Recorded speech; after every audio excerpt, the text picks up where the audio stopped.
Welcome, Python enthusiasts. Today, we're diving into the fascinating world of Python programming, specifically exploring keyword arguments and the versatile print function. Buckle up for an exciting journey into the depths of Pythonic syntax.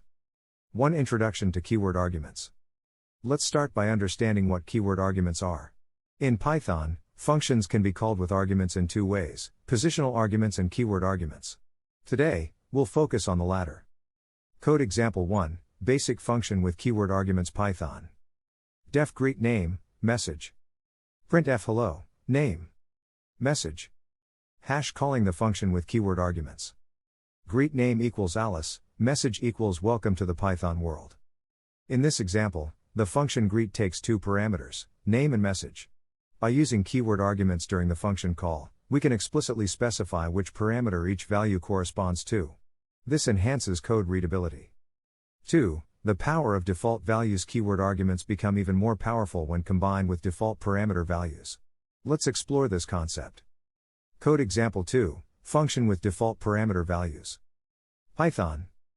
Def greet underscore default name, message equals default message. Printf hello, name. Message hash calling the function without specifying the message. Greet underscore default name equals Bob. In this example, the greet underscore default function has a default value for the message parameter. If the message is not provided during the function call, the default message will be used. 3. Unleashing the print function. Now, let's shift our focus to the print function, one of the most commonly used functions in Python.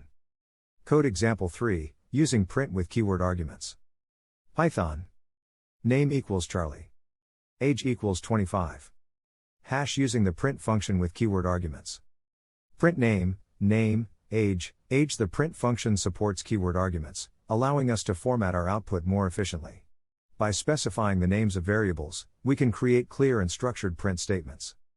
4. Formatting with sep and end host. On screen, the print function offers additional keyword arguments like sep and end for further customization. Code example 4. Customizing output with sep and end. Python. Value 1 equals 10. Value 2 equals 20. Hash using sep and end with print for customized output.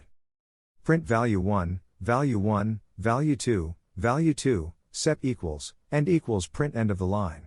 Here, we use sep to define the separator between values and end to specify what comes at the end of the print statement.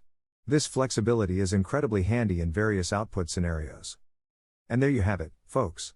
A journey into the world of keyword arguments and the print function in Python.